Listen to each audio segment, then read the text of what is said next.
Thank you very much. Very kind of you for the introduction, and it's a privilege to speak here, Raj in particular, in gratefulness that you hear this from all of us for the generosity and breadth. Me too, like Kai-Fu, we actually had a great friendship. I was a little bit before him, but we were graduate students at the same time. And we were all kind of a bit subversive because we're not doing the main thing, but as I said, like Kai-Fu said, Raj just really lets these many flowers bloom, and that gave us all a chance to really do great things, or wonderful things, or have opportunities. So what I want to talk to you about is I was asked to comment a little bit on this whole idea of transferring academic work to practical application, and that is something that was always very, very important to me, because in some sense, I became an academic because I had ideas and dreams, but at the same time, I got pretty bored rather quickly to only write papers and put them somewhere and nobody cared. If we're doing something, then why not really pick problems? And that's the CMU approach, and ultimately the DARPA approach, for which I'm grateful, is to pick problems that also can be transformative. So to me, that means something like this, where we have a curve where you have problems that we worry about in science, and we can be here on the left side and worry about the first picoseconds of the universe, but there might be only two scientists who send back and forth papers to each other, etc., but the rest of the world doesn't care. But on the other side, we can be really engaged in building these massive products, and we're a little wheel in a little piece in a big machinery.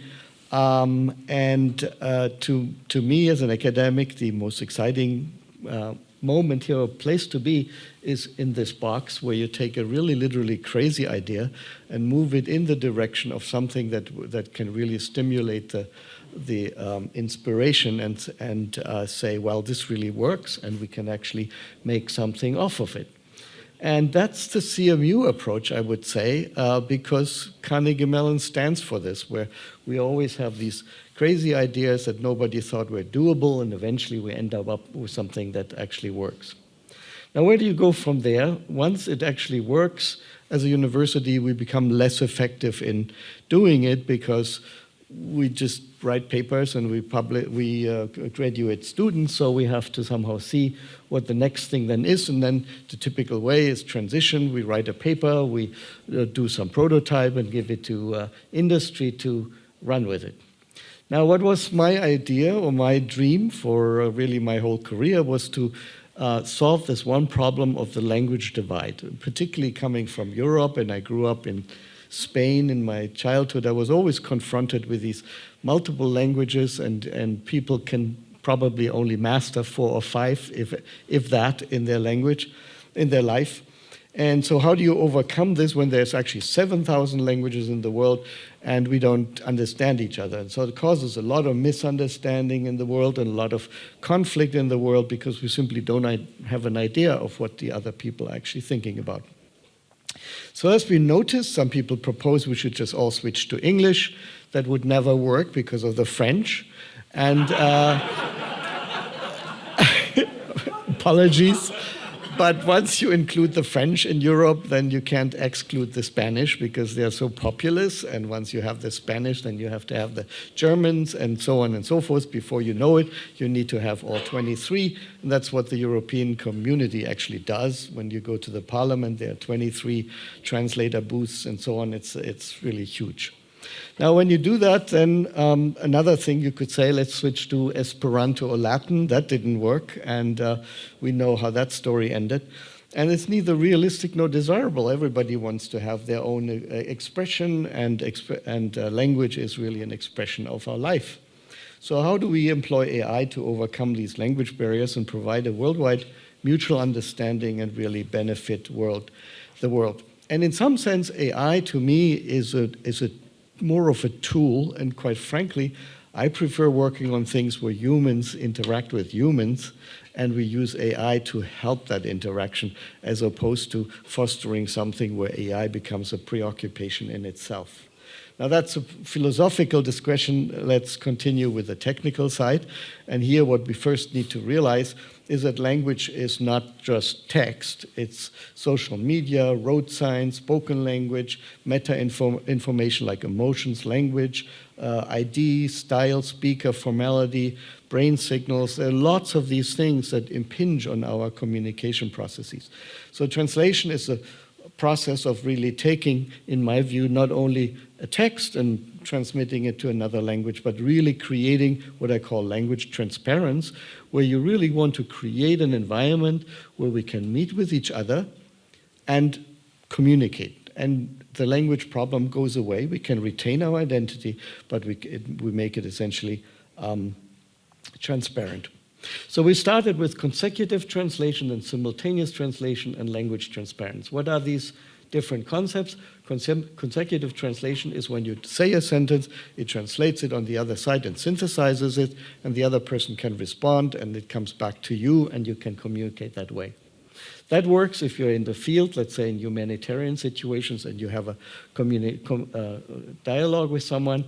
But it doesn't work in a lecture like this one, where the lecture continues on and you don't have a chance to stop the speaker, but you want to have it simultaneously be translated. And eventually, when you're really traveling to places and you have road signs and emotions and lots of other things, then it becomes really more of a question of language transparency. How do you make that actually go away as a barrier altogether? So, as I said, when I started preparing for this talk, this picture is too simple. And so what we really need to also look at is how we manage this process of transition better than I described it before. First of all, the mission-oriented research, I think, is wonderfully done and implemented by DARPA, and it has to obviously complement fundamental research like in the European community or in NSF research. But then about the transfer into society, very often it's too simplistic to say, well, I publish a paper and expect Microsoft or Apple to say, oh, how wonderful, and just immediately implement it. So very often it has to essentially go through a phase of proof of concept where it really gets shown as a business. So we went on and we started a network of universities, first of all, that work together and have a similar vision. And we essentially ended up with a transition of different phases or maturities of technologies. We started with a feasibility. This is what that looked like in 1992. I had more hair, and we had our first video conference in 91, 92, where we actually connected for 3 sites to speak to each other. Now, this was not practical. We had only 500-word vocabularies. It was a restrictive syntax, so you couldn't put it in your pocket. It was too slow, etc. So it got us a lot of press, but it wasn't a practical system. We had interesting visitors along the way. Here's Captain Kirk, who wanted to see whether the communicator was in fact actually doable, and they visited us, and we gave them demos, etc. Still, we were not quite there yet. So we had to do more research on vocabulary size, speed, and also flexibility. This problem of spontaneous speech was discovered and wasn't really understood, and so on. So it took a while. Here's, though, what AI did for us over the years, particularly with the neural network work that we did rather early in the 80s already. These got better and better, and this straddles, of course, the entire time where these error rates went. We started, this was the famous switchboard task. Some of you may remember in the 90s, 93, DARPA came out with this switchboard task of conversational speech, and all the existing speech recognition systems were atrocious. I think we were at CMU one of the best with an error rate of 50%, and that wasn't really something that's workable quite yet. So it took a number of years. Microsoft, IBM, and us, we all worked and tried to improve this, and now it's reached a level of human performance and in fact exceeds it. Machine translation went through neural networks, also through an amazing growth. We had a first neural network machine translation system actually in the late 80s, early 90s. A student of mine, Yi Wang, who then ended up at Microsoft, actually worked on this. We had to give up on it at the time because it was simply not computable with the resources at the day, and we ended up doing statistical machine translation. Now that all still gave us a trajectory to work it, and so we began also doing this process of transition to build companies around many of the technologies that came along. And I want to quickly walk you through some of these that worked. We had 5 or 6, depending on how you count, acquisitions and 2 IPOs along the way. One of them was Interactive Systems, Inc. It was a company first that did dictation systems or speech recognition system. It was acquired by L&H. What happened with L&H, you just heard from our friends, the Bakers. It had this disastrous things. We had, luckily, we were relatively independent, so we could buy our company back and turned it into what was called M-Modal. Michael Finker, who is unfortunately not here, couldn't be here with us, started running the company as a CEO and did a phenomenal job growing this in one of the nation's largest conversational AI for healthcare businesses. The company went through various transitions, taking medical records and turning them into actual records that are understandable and usable by the doctors. There was an IPO, and it now ended up with 3M, so it's one of those large efforts now that is in production and usage in healthcare. So that gave me freedom to start the next thing, which was Jibigo. It was a mobile language translator, closer to my dream of making language transparency happen. And we built a small portable device. First, we started with sign translation, but we ended up again with doing speech translation. And the issue there is we wanted to bring people, for example, in Europe or in disaster relief situations closer to each other. We started first with heads-up display goggles you see up there, and something later happened with that. Then we had sign translators, but that didn't work out as a business because you needed a compact, you had to buy a camera, and then it worked in only one language, so the market was close to zero. We never succeeded in this, and then we finally went to Jibigo, which was a speech translator that we could now on the iPhone sell on the Apple Store. And that was phenomenal growth because people could download it very quickly, and we could do it in many languages. By that time, we had the technology to do 40,000 words in 15 languages, and again, it sold very well on the Apple iTunes Store. The company was later then acquired by Facebook and formed the basis of the language technology group that we formed at the time. And Facebook at the time, unfortunately to my chagrin, never really used it for speech-to-speech translation, but used it for posts. So the translation of posts and transcription of audio was done at Facebook with that technology. So I went back to the university to continue my work on this dream of language transparency.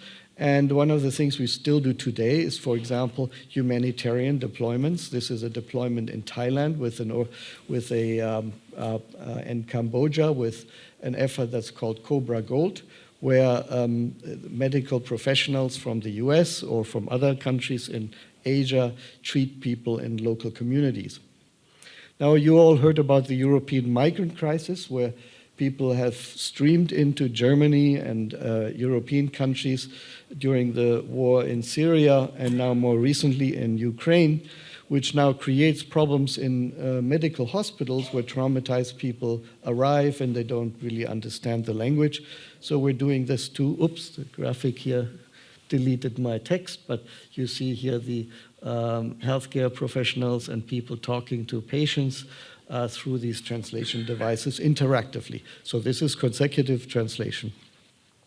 Simultaneous translation, this was at the president of the other university that I work with, Karlsruhe, said, well, we lose a lot of good students because they don't want to learn German. And German, I always joke, I'm glad to have grown up as a German, so I never have to learn that language. It's really a complicated language to learn. And so an automatic system would be great. And so we went ahead and built a German to English simultaneous translation system.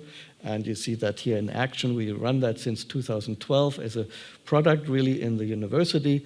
And that generated attention. So many universities wanted to have a copy of that too. And we started another company to build this out as a simultaneous interpretation system. And first, we worked with the European Parliament and created installations there. It turned out the European interpreters were quite happy to use technology like this. Initially, they were worried we were going to replace them. But in the end, they decided it was actually great because for boring sessions, they could have an automatic translation system that would help them or actually help certain things in their human job to make it easier in a symbiotic relationship. Here's the Secretary General of the European Parliament. And I get to the last one, the pandemic hit, where our lecture translator, now we started doing all of our lectures online. So I started doing all my lectures from Seattle, and my students would be in Germany, and we would do this simultaneous streaming, and we would do this simultaneous interpretation over the internet and run it simply remotely. And that got noticed by a company that supports all these video conferencing Zooms, and they acquired the company. So this was just happened last year, and we have a team in Karlsruhe now. These are all former students or employees who are now running this at Zoom to do subtitles. So if you turn on subtitles or translation in Zoom, it's what's being produced by this team. And there are videos to show you, but I think I'm out of time. So, Hello? Yeah. So in conclusion, I think fundamental research needs to be transitioned to societal problems. And I think a goal-oriented research and startup companies are the way to go. And I think startup companies are an important step because they smoothen the transition between this fundamental work and really broad deployment. And so we are encouraging all of our students to do that also. It's stressful, but it's ultimately very satisfying to do that. Thank you.